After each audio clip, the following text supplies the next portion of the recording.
पूज्यवर के आशीर्वचन अमृतवाणी में।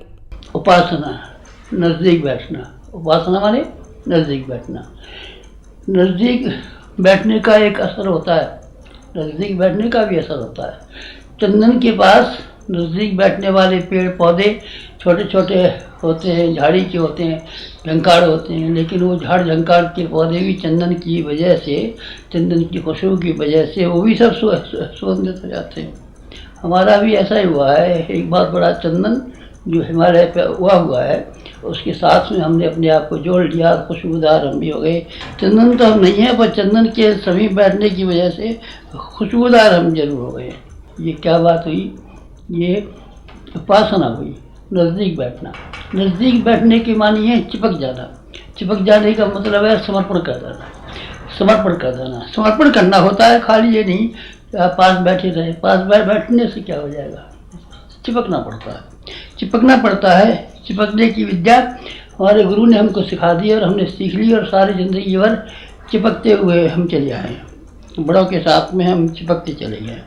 आपका भी मन कभी ऐसा है, आपको भी सामर्थ्यवान बनना है, शक्तिशाली बनना है, कोई महत्वपूर्ण व्यक्ति बनना है, कोई ऐसी जिम्मेदारियां उठाना है, आपका भी मन चले कभी।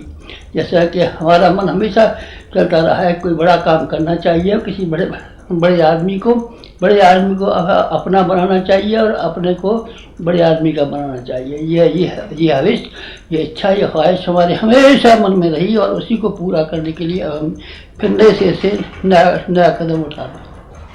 पारस और लोहे के बारे में सुना है आपने? लोहा होता है और पारस पत्थर को छू जाता है, सोना बन जाता है। सोना बन जाने की बात सही है गलत है? बताइए, आप बताइए। अच्छा चलिए हम बताते हैं, सही है गलत है। एक महात्मा जी के पास पारस पत्थर था। उसके पास एक चेहरा बहुत दिन से लगा हुआ था, स्वामी जी आप पारस पत्थर हमको दे दीजिए, आपके पास तो है, हमें पक्की बात मालूम है, न हो तो आप घंटे 2 घंटे को ही दे दीजिए, उसी से हम अपना इतना सोना बना लेंगे कि ज़िंदगी पार कर लेंगे। आप पारस पत्थर का फ़ायदा हमको भी उठाने दीजिए। बहुत दिन तक तो हम स्वामी जी ने, महात्मा जी ने मना किया, अरे हमारे पास नहीं, भाग जाए। लेकिन फिर एक दिन उनको दया आ गई, उन्होंने कहा अच्छा देते हैं। तो उन्होंने कहा देख वो जो डिब्बा रखा है ऊपर से लोहे का, उसको उठा के ले आया, चाबी इसको दी। उन्होंने कहा चाबी इसमें से खोल ले, पारस पत्थर रखा हुआ निकाल ले। उसको शक हुआ, उन्होंने कहा स्वामी जी बहका रहे हैं। उन्होंने कहा महाराज जी आप बहकाते क्यों हैं? ये चाबी लोहे की और ये डिब्बा लोहे का, और इसके अंदर पारस पत्थर रहा होता तो फिर बताइए ये डिब्बा सोने का हो गया होता ना, ये डिब्बा तो लोहे का बना हुआ है। उन्होंने कहा जरा खोल तो सही। खोल करके उसको देखा तो पारस पत्थर के चारों ओर कपड़ा लपेटा हुआ था। कपड़ा लपेटने के बाद में वो लोहे का और पारस पत्थर का छूना नहीं हुआ। फिर उन्होंने कहा अच्छा अब ऐसे कर, कपड़े को हटा दे। कपड़ा हटा दिया। कपड़ा हटाने देने के बाद में पारस पत्थर उसी संदूक जी से छुआ, वो भी सोने की हो गई। चाबी से छुआ, वो भी सोने की हो गई। तेरे पास कोई और चीज़ है, जो कोई और चीज़ है उसको ले आ जल्दी से और उसको छुड़ा ले, और वो भी सोने की हो जाएगी। पारस पत्थर गलत नहीं था, पर वो अपना काम क्यों नहीं कर रहा था? इसीलिए नहीं कर रहा था कि उसके चारों ओर से कपड़ा लपेट दिया गया था। हमारा मन लपेटा हुआ हो कपड़े में, पूरी तरीके से मिलता न हो, ऐसे ही ढंग पाखंड बनाता हो, तब बात कैसे बनती है? हमको जो शक्ति मिली है, उस शक्ति को प्राप्त करने के लिए, बढ़ाने के लिए, बड़ी जिम्मेदारियों को पूरा करने के लिए उपासना को हम नए से करने लगे। और हमने भगवान को देखा नहीं है, पर अपना मिट्टी का भगवान बना लिया है, अपने गुरु को भगवान बना लिया है, एकलव्य की तरीके से। पांडवों के भी गुरु थे द्रोणाचार्य, कौरवों के भी गुरु थे द्रोणाचार्य, लेकिन दोनों के गुरुओं ने वो नहीं सिखाया जो कि एकलव्य के मिट्टी के गुरु ने सिखा दिया था। हमने अपने गुरु को गुरु नहीं माना है, पंडित जी नहीं माना है, स्वामी जी नहीं माना है, बाबा जी नहीं माना है, बल्कि भगवान माना है। अब भगवान की शक्तियाँ हमारे पास बराबर आती रही।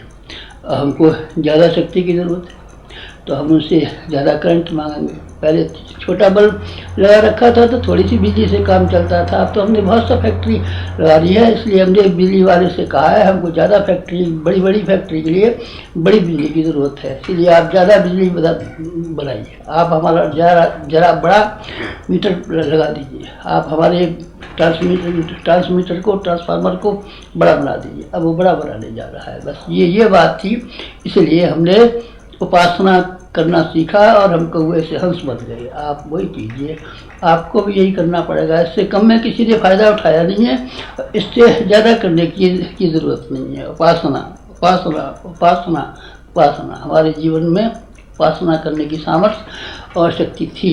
हमको आप गुरु मानते हो तो उसी तरह का गुरु मानिए जैसे कि हमने अपने गुरु को माना है। जैसे विवेकानंद ने रामकृष्ण परमहंस को अपना गुरु माना था। बनना है तो इस तरह से बनाइए, बेकार के ढंग बनाने से कभी किसी का लाभ हुआ नहीं है, ना आपका लाभ हुआ है। अब तक हम आपके गुरु रहे हैं, हम आपके बड़े रहे, क्या लाभ हुआ बताना जरा? अभी तो कोई लाभ नहीं हुआ आपका, और आगे क्या लाभ होगा? कुछ भी लाभ नहीं होगा। लाभ उठाना है। हम जो शक्ति एकत्रित कर रहे हैं उस शक्ति में से आप भी हिस्सेदार बनने के इच्छुक हों तो आप उसी तरह के कदम उठाइए जैसे कि हम कदम उठाने के लिए जा रहे हैं। बस।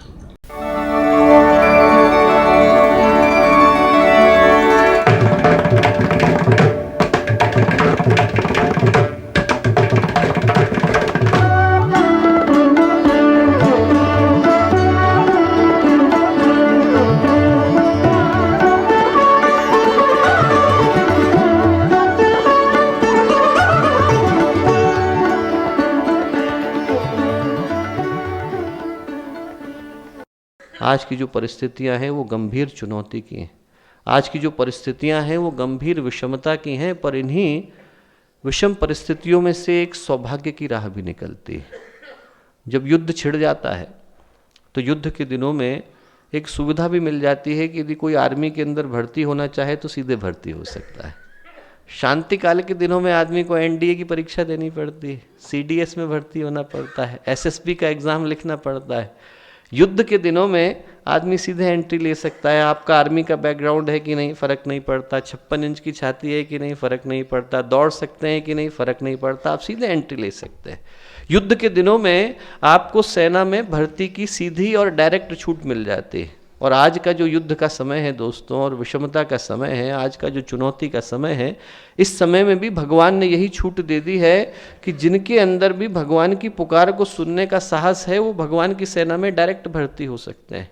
शांति कुंज नाम आपको दिखाई पड़ता है, पर शांति कुंज नाम नहीं है, ये तो भगवान की सेना में भर्ती होने का रिक्रूटमेंट काउंटर है। यदि आप यहाँ पर आएँ तो सीधे भगवान की सेना में भर्ती होने का सौभाग्य मिल जाता है। यहाँ पर आदमी आया, आपके पिछले जन्म के कर्म क्या है फर्क नहीं पड़ता, आपने इससे पहले क्या किया फर्क नहीं पड़ता। यहाँ पर वो सारा का सारा पीछे का ट्रैक रिकॉर्ड जीरो हो जाता है और आदमी को भगवान के साथ बैठने का, जुड़ने का, काम करने का सौभाग्य मिल जाता है। ये जो शांति कुंज है दोस्तों, इसीलिए गुरुदेव इसे महाकाल का घोंसला कह करके गए, इसीलिए इसे भगवान का अंश कह करके गए, क्योंकि यहाँ पर इस गायत्री परिवार के अंदर ये सौभाग्य है कि हम भगवान की योजना का अंश बन सकते हैं। और ये सौभाग्य हर एक को नहीं मिलता। भगवान के साथ जुड़ने का सौभाग्य विरलों को ही मिल पाता है। सुबह का सूरज निकलता है तो उसकी किरणें सबसे पहले ऊपर के पहाड़ों पर गिरती हैं, फिर घाटी में आती हैं। ऊपर वालों को पहले पता चलती हैं, बाद में नीचे वालों को पता चलती हैं। वैसे ही जब भगवान आवाज़ लगाते हैं, जब भगवान महाकाल की आवाज़ आती है, जब गुरुदेव की आवाज़ आती है, जब माता जी की आवाज़ आती है, तो सुनाई उनको पड़ती है जो पुण्यात्माएं, जिनके अंदर तप का अंश है, जिनके अंदर अभी भी परमात्मा के लिए पुकार जन्म लेती है, जिनके हृदय में अभी भी परिवर्तन का भाव है, जिनके चिंतन के अंदर अभी भी निष्ठा है, जिनकी भावनाओं के अंदर अभी भी आस्था, श्रद्धा, समर्पण और संकल्प विद्यमान है। और वो पुण्यात्मा इस बात को जानती हैं, जिनसे आज ये बात कही जा रही है, जो आप सभी लोग यहाँ पर उपस्थित हैं और गायत्री परिवार के सभी कार्यकर्ता, जिनमें से प्रत्येक को गुरुदेव एक एक करके और छांट करके लाए हैं। यदि वो आज इन बातों को महसूस करें तो इस बात को वो गहराई के साथ जानते हैं, अपने हृदय के अंदर जानते हैं कि प्रज्ञा के अवतरण का समय हो रहा है। ये समय विश्व के बदलने का हो रहा है और बदलने के लिए जिस सेना का निर्माण गुरुदेव ने किया, उसको हम लोग लोक सेवियों के नाम से जानते हैं, उसको हम समाज सेवियों के नाम से जानते हैं, उसको हम सृजन शिल्पियों के नाम से जानते हैं, उसको हम युग सैनिकों के नाम से जानते हैं। दिखने में लगता है कि हम लोग प्रचारात्मक कार्य कर रहे हैं, भारतीय संस्कृति के आधारभूत तत्वों को मजबूती दे रहे हैं, पर ये कार्य इतना साधारण नहीं है। जो कार्य हम लोग कर रहे हैं वो वस्तुतः भगवान की योजना को साकार रूप लेने के लिए उस वातावरण को, उस भूमि को, उस मैदान को निर्मित कर रहे हैं जिसके माध्यम से उस योजना को धरती पर आने का आधार बन सके। जब हम लोग भगवान की ऊर्जा का आवाहन करते हैं तो भगवान की ऊर्जा को धारण करने के लिए योग्य व्यक्तित्वों की आवश्यकता होती है। जब आकाश से गंगा उतरी तो आकाश से उतरने वाली गंगा को धारण करने के लिए भगवान शिव के अलावा कोई पात्र नहीं था। उनने जब अपनी जटाएं खोली तभी उस गंगा को वो अपनी जटाओं के अंदर समा सके, और किसी के अंदर इतनी ताकत नहीं थी कि उस गंगा को धारण कर सकें। वैसे ही भगवान महाकाल की जब ऊर्जा उतरेगी तो ऊर्जा को उतारने के लिए, ऊर्जा को स्वीकारने के लिए, ऊर्जा को अंगीकार और आत्मसात करने के लिए जिन व्यक्तित्वों की आवश्यकता है, उन व्यक्तित्वों की सेना को तैयार करने का काम गायत्री परिवार के द्वारा यहाँ पर संपन्न हो पा रहा है। ये कार्य साधारण नहीं है दोस्तों। और ऐसे में जो लोक सेवी हैं, जो समाज सेवी हैं, जो गायत्री परिवार के कार्यकर्ता हैं, उनके अंदर किन गुणों को होने की आवश्यकता है, इस विषय में तो हम लोग बहुत चर्चा करते हैं, पर किनको नहीं होने की आवश्यकता है और किन चुनौतियों से हम लोगों को सावधान रहने की आवश्यकता है, वो कौन से प्रिकॉशंस हैं, वो कौन सी सावधानियां हैं जिनको हमें लेने की आवश्यकता है, इस विषय पर कुछ बोलना चाहता हूँ।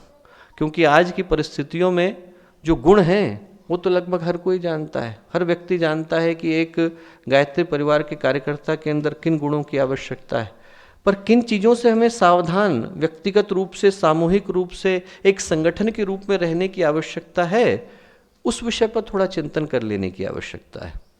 और जब उस विषय पर हम लोग सोचते हैं दोस्तों, तो एक कहानी मुझे याद आती है समुद्र मंथन की। आप लोगों ने भी सुनी होगी।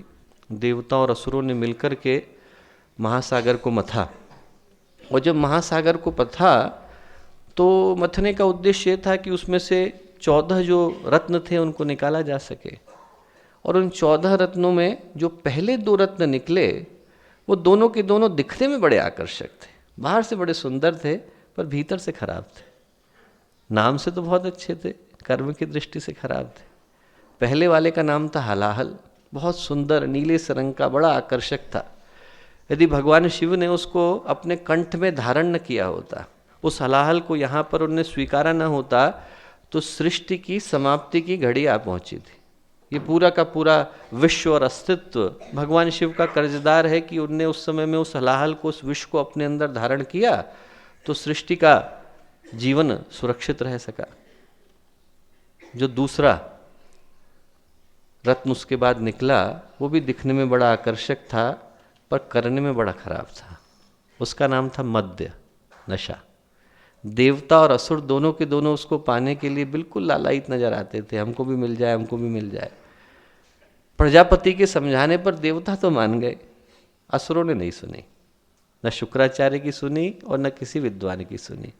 असुरों ने उसको मुंह से लगाया और जो परिणाम हुआ वो सामने था। विवेक चला गया, उन्माद चढ़ गया, तप खो बैठे, पुण्य चला गया, पतन और पराजय, और उसका लांछन अलग से भुगतना पड़ा। आज भी यदि कोई व्यक्ति अपने मार्ग से हट जाता है, रास्ते से हट जाता है, तो हम लोग यही कहते हैं कि बड़े देवता आदमी थे, भटक गए हैं तो राक्षस बन गए। राक्षस होना पतन का और पराजय का, इसका प्रतीक बन गया है। दोस्तों, एक ऐसा ही रत्न समाज सेवा के क्षेत्र में जब हम लोग उतरते हैं तो हमारे सामने भी आता है। और जो बात मैं कह रहा हूँ वो हर कार्यकर्ता के लिए कह रहा हूँ, मुझ पर भी उतनी ही अप्लाई होती है जितनी किसी और पर होती है, हम सभी के लिए। गुरुदेव इस बात को लिख करके गए कि जब हम लोग समाज सेवा के क्षेत्र में उतरते हैं, लोक सेवा के क्षेत्र में उतरते हैं, तो एक रत्न हमारे सामने भी आता है। दिखने में आकर्षक है, परिणाम में बुरा है। और उस रत्न का नाम है लोकेशना। उस रत्न का नाम है बड़प्पन का अहंकार। उस रत्न का नाम है प्रशंसा की चाहत। जब आदमी लोक सेवा के क्षेत्र में उतरता है तो नैसर्गिक रूप से आदमी को श्रद्धा, आदर और सम्मान मिल जाते हैं। कल तक व्यक्ति कुछ भी कर रहा हो, पर यदि अगले दिन व्यक्ति कुर्ता धोती पहन करके निकले तो लोगों की श्रद्धा, आदर और सम्मान सहजता से मिल जाते हैं। और यदि उस प्रशंसा को पचा पाने की सामर्थ्य हमारे अंदर नहीं आई, उसको भगवान शिव की तरह से अपने कंठ में धारण करने का साहस हम न दिखा सके, तो व्यक्तित्व जो है वो पतन का और दुर्भाग्य का कारण बन जाता है।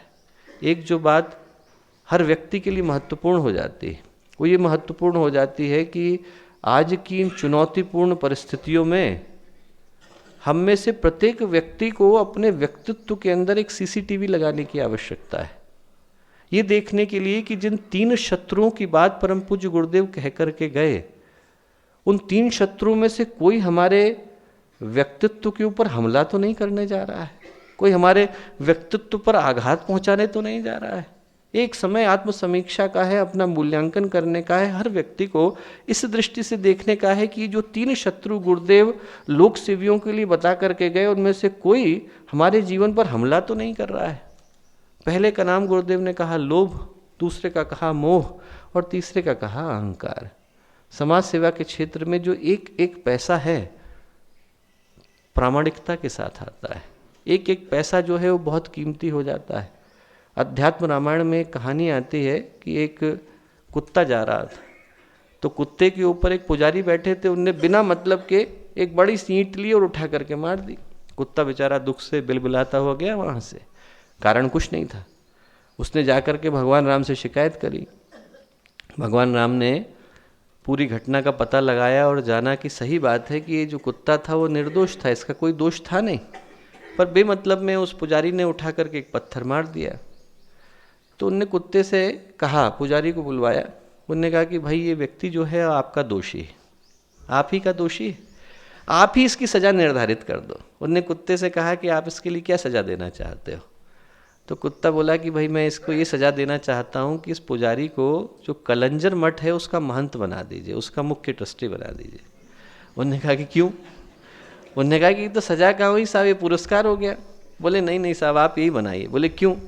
बोले मैं पिछले जन्म में कलंजर मठ का मुख्य महंत था, अब बोले पिछले जन्म में मैंने अपना जीवन पूरी तरह से ईमानदारी से गुजारा, एक एक क्षण ईमानदारी के साथ जिया। बोले एक दिन ऐसा हुआ कि गलती से मेरे मन में थोड़ा सा लोभ आ गया, तो जो घी चढ़ाया हुआ था उसमें से 1 लोटा घी मैंने अपने लिए निकाल लिया। अब बोले वो जो 1 लोटा घी निकाला है उसका पाप यह है कि मैं कुत्ता बन के घूम रहा हूँ। ये आदमी स्वभाव से दुष्ट है, भगवान जाने कहाँ जाके गिरेगा, तो इसके लिए तो सजा ही है। तो एक एक जो पैसा आता है समाज सेवा के क्षेत्र में वो हमारे लिए प्रामाणिकता का है। एक एक पैसा जो आता है, गुरुदेव ने कहा इससे सावधान रहने की आवश्यकता है, क्योंकि गलती से लोभ आ गया। पैसा हमारा है नहीं, समाज का पैसा है, उस पर ध्यान रखने की आवश्यकता है। लोभ है, मोह है, इन दोनों से तो फिर भी आदमी व्यक्तिगत पतन का शिकार होता है, व्यक्तिगत दृष्टि से उसको समस्या आती है। पर जो अहंकार है दोस्तों, सबसे ज़्यादा सावधान रहने की आवश्यकता है, क्योंकि अहंकार व्यक्तिगत पतन तो करता ही है, वो संगठन का भी मटिया मेट करके छोड़ता है। अहंकार की जो भाषा है वो मैं और मेरे की है, अहंकार को मेरे अलावा कोई दिखाई नहीं पड़ता, और जिसकी बुद्धि में ये आ गया कि मैं ही सब कुछ हूँ बाकी दूसरा कोई नहीं है, वो संगठन को बर्बाद करके छोड़ता है। दुनिया में जितने झगड़े हुए हैं, दुनिया में जितनी समस्याएं हुई, जितने टंटे हुए, उन सब के पीछे यदि कोई कारण है तो किसी का अहंकार रहा है। यदि द्रौपदी ने दुर्योधन को देख करके ये न कहा होता कि अंधे का लड़का अंधा होता है, और उसके अहंकार को चोट न पहुंचाई होती, तो न तो द्युत क्रीड़ा हुई होती, न खांडव प्रस्थ हुआ होता और न वनवास जाना पड़ता। और वही दुर्योधन यदि अपनी जिद पर और अपने अहंकार पर नड़ा होता और ये न कहा होता कि सूच्यग्रम नैव दास्यामि विना युद्धेन कैशव, सुई की नोक के बराबर जमीन भी बिना लड़े नहीं दूंगा। बहुत सारे लोग समझा गए, भीष्म पितामह समझा गए, विदुर समझा गए, भगवान श्री कृष्ण समझाने को आए, बोले अरे भाई लड़ाई की कोई आवश्यकता नहीं है, भाई को भाई पर हथियार नहीं उठाना पड़ेगा, 5 गांव दे दो, 5 गांव में 5 भाई संतुष्ट रहेंगे, पूरा भारत रखो आप। नियमानुसार तो उनको पूरा देना था, वो मत दो, आधा देना था, वो मत दो, 5 गांव दे दो। दुर्योधन बोला सुई की नोक के बराबर जमीन नहीं दूंगा। जब ये बोला तो भगवान बोले याचना नहीं अब रण होएगा। याचना नहीं, अब मांग लिया, 4 बार मांग लिया, याचना नहीं अब रण होगा, फिर कभी नहीं वैसा होगा। भाई पर भाई टूटेंगे, श्रृंगाल बाज सुख लूटेंगे, आखिर तो भूषाई होगा, हिंसा का पर्दाई होगा। भगवान को कहना पड़ा कि भाई 4 बार मांग चुके हैं, अब तेरा अहंकार जो है वो तुझे गिरने को मजबूर कर रहा है, तो क्या करें। वो जो अहंकार था उसने महाभारत करा के छोड़ा। ये जो अहंकार है इस पर बहुत ज़्यादा नियंत्रण करने की आवश्यकता है, और इसलिए आवश्यकता है क्योंकि जो आदर, सम्मान, प्रशंसा और जितना भी कुछ मिल रहा है उसमें 0 अंश हमारा है। हम में से किसी की योग्यता नहीं है। ये योजना गुरुदेव की है, हमारे पास अवतरित नहीं हुई थी, योजना गुरुदेव के पास अवतरित हुई थी। ये जो कार्य है वो गुरुदेव का है, बनाया गुरुदेव ने था। ये जो स्थान है वो गुरुदेव का है, शांति कुंज, और शांति कुंज के अतिरिक्त जितनी स्थापनाएं हैं वो गुरुदेव की हैं। जो अभियान है वो गुरुदेव का है, जो तप है वो गुरुदेव का है, जो पुण्य है वो गुरुदेव का है। सौभाग्य हमारा है, हमें गुरुदेव ने इस गाड़ी में बैठने का अवसर दे दिया। इससे बढ़कर के सौभाग्य क्या है। गाड़ी उनकी जा रही है, लेकर के गुरुदेव जा रहे हैं, सीट पर वो बैठे हैं, ड्राइवर वो हैं, डेस्टिनेशन उनको पता है, भगवान ने उनको आधिपत्य दिया है और हमको जगह दे दी है। हमको सौभाग्य मानना चाहिए कि इस गाड़ी में बैठने का अवसर हमको मिल गया है। यदि हम इस गाड़ी को अपना समझने लगें तो इससे बढ़कर के दुर्भाग्य नहीं हो सकता है। गुरुदेव का सब कुछ गुरुदेव का है। दोस्तों, ये जो समाज सेवा का क्षेत्र है इसमें प्रगति का एक क्रम पूरा कर लेने के बाद जब व्यक्ति एक सोपान को पूरा कर लेता है तब दूसरे सोपान पर चढ़ने की व्यवस्था बनती है। बीए बीएससी व्यक्ति कर ले तो एमए एमएससी के लिए एलिजिबल हो जाता है, एमए एमएससी कर ले तो पीएचडी के लिए एलिजिबल हो जाता है। आदमी असिस्टेंट प्रोफेसर बन जाए तो एसोसिएट के लिए एलिजिबल हो जाता है, एसोसिएट हो जाए तो प्रोफेसर के लिए एलिजिबल हो जाता है। जब भौतिक क्षेत्र में आदमी को एक सीढ़ी के बाद दूसरी सीढ़ी चढ़नी पड़ती है, पहली करेंगे तो दूसरी करेंगे, दूसरी करेंगे तो तीसरी करेंगे, तीसरी करेंगे तो चौथी करेंगे। एक साथ यदि आदमी 4 सीढ़ी चढ़ेगा तो गिरेगा ही। वैसे ही दोस्तों अध्यात्म के क्षेत्र में, समाज सेवा के क्षेत्र में, लोक सेवा के क्षेत्र में जिसमें गुरुदेव के साथ जुड़ने का सौभाग्य हम लोगों को मिला है, इससे फर्क नहीं पड़ता कि आदमी क्या काम कर रहा है, कौन कौन सी जगह पर बैठा है, कौन कौन से काम को कर रहा है। सारे के सारे लोग गुरुदेव की योजना के ही अंग हैं। हम में से कोई अपनी इच्छा से कुछ नहीं करता, जो करता है गुरुदेव की इच्छा से करता है। उनको लगता है कि आज नाटक में इस पात्र को जिम्मेवारी देने की आवश्यकता है, वो जिम्मेवारी निभाता है। उनको लगता है कि आज इस युग निर्माण योजना के रंगमंच पर इस व्यक्ति को ये डायलॉग देने की आवश्यकता है, वो डायलॉग बोलता है। हम लोग कर वो रहे हैं जो गुरुदेव की योजना का अंग है। और इसमें सौभाग्य है कि हम लोगों को लोक सेवा के इस क्षेत्र में जुड़ने का अवसर मिला, और अवसर मिला तो यहाँ पर भी नियम वही लागू होता है जो भौतिक क्षेत्र में होता है। यहाँ पर भी एक सीढ़ी को पूरा करने के बाद दूसरी सीढ़ी पर चढ़ने का विधान है।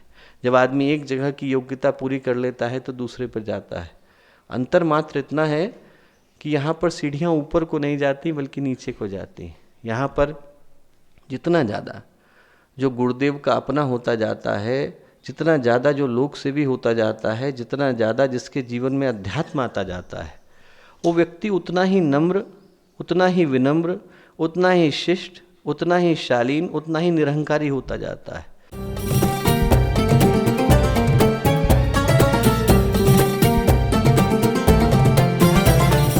गायत्री परिवार अपने धार्मिक और आध्यात्मिक दायित्वों के अलावा राष्ट्रीय और सामाजिक दायित्वों का निर्वहन भी कर रहा है।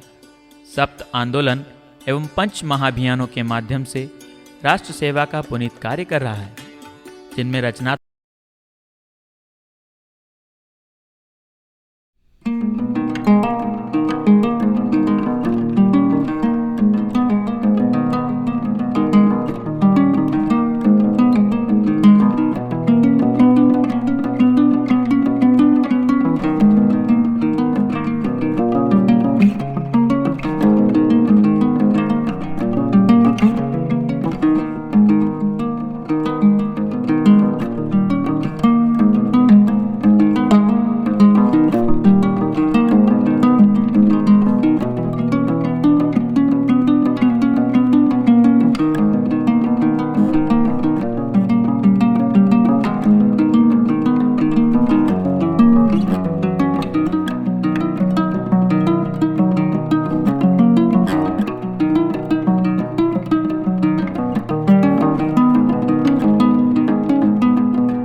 समस्याओं एवं आर्थिक समस्याओं के विषय में भी जागरूक किया जाता है।